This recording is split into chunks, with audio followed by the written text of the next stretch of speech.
कहा ये बाबा है ना, दिन रात भजन करता है और हमारी सवारी उधर से निकलती है, हमको प्रणाम तक नहीं करता है।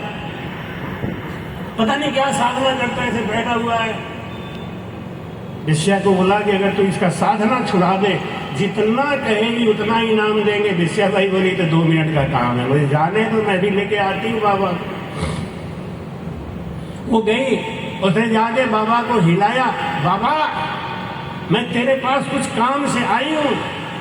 बाबा बोले बेटा मैं एक काम कर रहा हूं, इस काम को पूरा कर लूं फिर मैं तुम्हारी बात सुनूंगा। मैं अगर मना कर देता तो दूसरा जुगाड़ लगा लेती, लेकिन मना नहीं किया, सुनूंगा, तू बैठ जा। और बैठ गई, इंतजार करती रही। कुछ देर के बाद फिर हिलाया, अरे बाबा मैं तुम्हारे पास किसी काम से आई हूं, वो काम तो सुनो।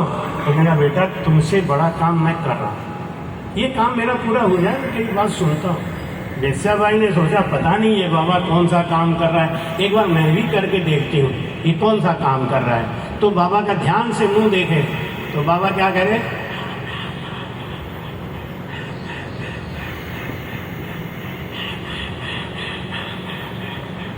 देखो हमने कुछ लोगों को भजन करते देखा है, ऐसे करते हैं।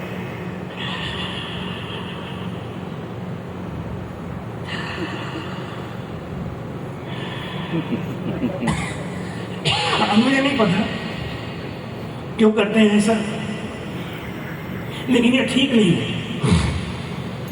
साधना का विधि भी सीखना चाहिए। खाली ये कह रहे, एक आदमी हमको बोला रामचरित धर्म तो बहुत आसान है, एकदम हल्का है, क्या है, कुछ है ही नहीं, सांसों सांस भजन करो बस हो गया, यही है रामचरित धर्म।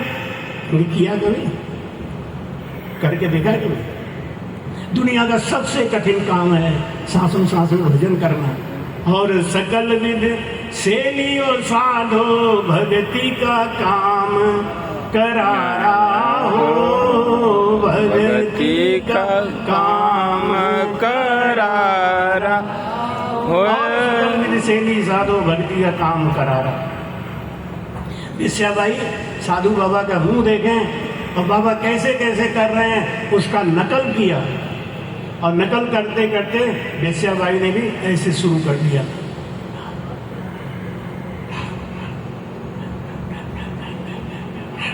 पिछले जन्म का पुण्य उदय हो गया। बिना पिछले जन्म के पुण्य के ना संत अच्छे लगते हैं ना सत्संग अच्छा लगता है। जिसके जीवन में संत अच्छे नहीं लगते, सत्संग अच्छा नहीं लगता, उसका पाप उदय हो गया है।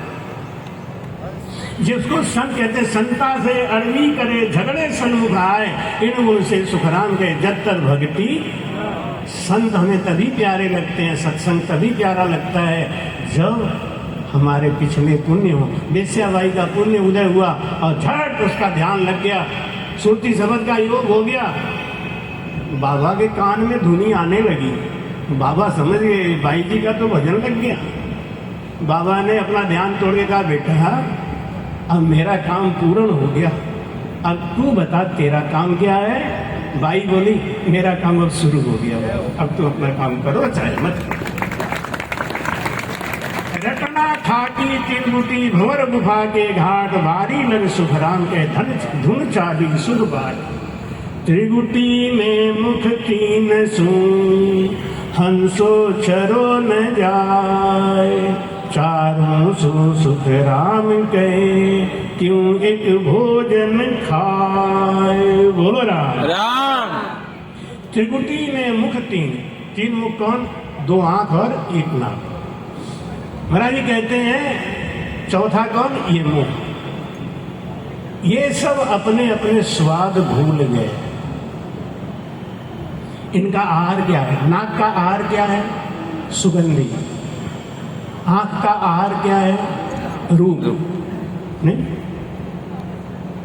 और रस क्या है, जीभ का स्वाद क्या है, वो रस। ये जब त्रिकुटी में भजन पहुंच गया तो ये स्वाद हमारे छुप गए, शांत हो गए। नमक है दाल में या नहीं है इसका हमको ज्ञान नहीं, सुगंधी क्या आ रही है पता नहीं।